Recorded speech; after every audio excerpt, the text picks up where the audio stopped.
our IKtv news update comes to you with the kind compliments of Carib Cable and Hiron Beer. Hold your own.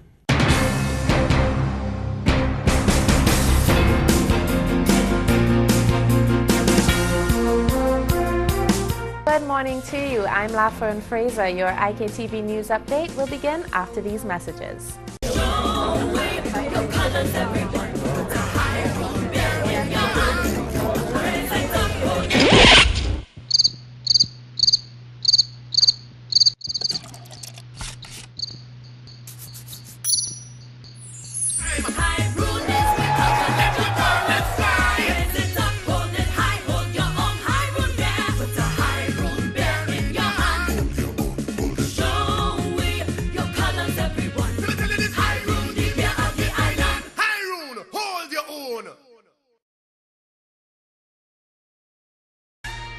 Before Carib Cable, when I started my business, I was in real trouble. Can you imagine having to wait to connect to the internet? I lost customers because of the delay. Not cool. That's when I decided to go with Carib Cable, and man oh man, it was the best thing I could have done. With Carib Cable, I went from this to this. Carib Cable really saved me. With their broadband feature, my internet connection was off the charts. What is advertised is what you pay for, and what you pay for is what you receive. It was like Carib Cable had a vested interest in my company.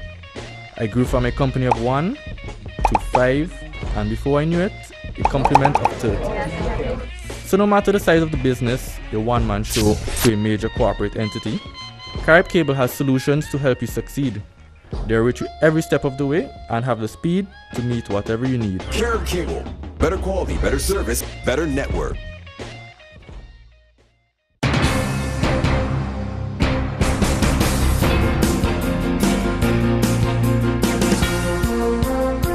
Local cultural icon and president of the Garifuna Heritage Foundation, David Darky Williams, will soon travel to New York to accept an award on behalf of the St. Vincent and the Grenadines Garifuna Heritage Foundation. The award will be given at a ceremony in New York, which will be hosted by the Garifuna Coalition of that city. The award is for the work that the SVG Garifuna Foundation has done in keeping the Garifuna culture alive in the homeland. At 11:30 today, a peaceful protest walk and picket will be held in support of suspended communications manager at the Ministry of Tourism, Anicia Batiste.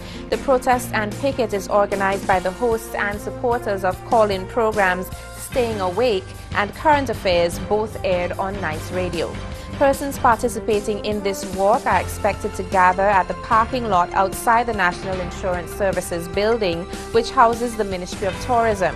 From there, persons will proceed along Bay Street to the Market Square, turning right onto Bedford Street, then again onto Halifax Street to the Financial Complex by way of Egmont Street. A release says this peaceful and non-confrontational walk and picket constitutes a demonstration of protest and support for Anicia Batiste and concerns for our fundamental rights and freedoms as guaranteed by the Constitution of St. Vincent and the Grenadines. According to Minister of Culture René Batiste, this country will be receiving a team from the University of Calgary in Canada to assist with the archaeological digs in St. Vincent and the Grenadines. Apart from the Canadian archaeologists, the Department of Culture in Egypt will send 4 experts, 2 engineers and 2 archaeologists to assist with the relocation of the petroglyphs at Escape Argyle. Meanwhile, Minister Batiste has encouraged students to become members of the National Trust. She has also extended an invitation for students to join her on the pilgrimage to Baliso this year. Baliso is an island off the coast of St. Vincent where British colonizers exiled the Black Caribs.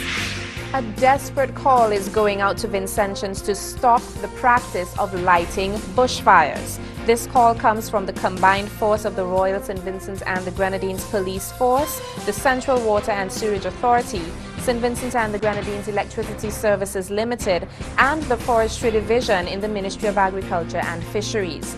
On Monday, representatives from these entities made a passionate plea for members of the public to take note of the prolonged dry season and the strenuous impact it is having on the country.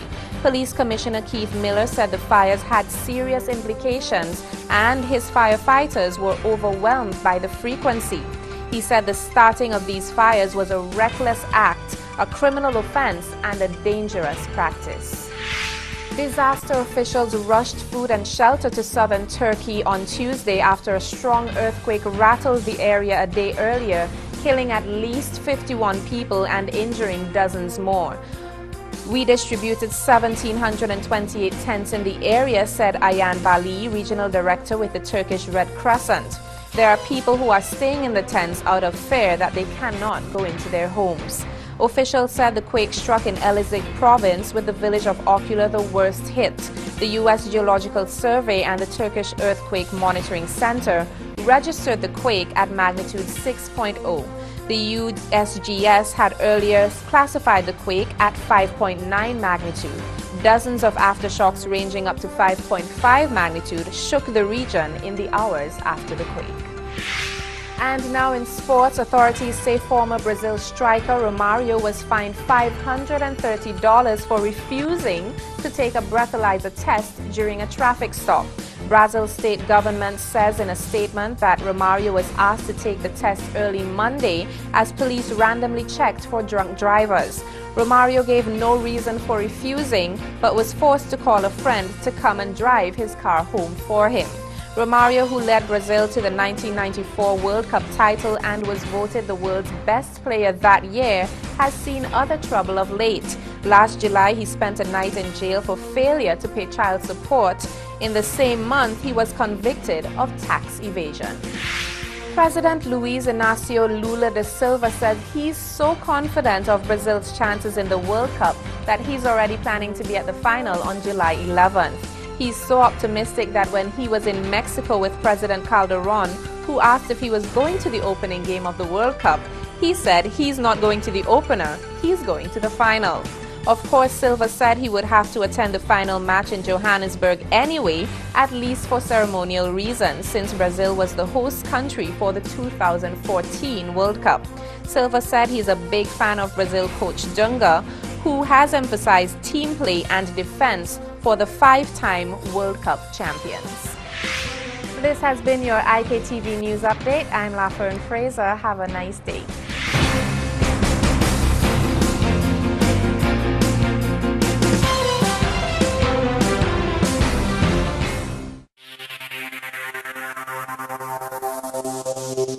IKtv. IKtv. All about you.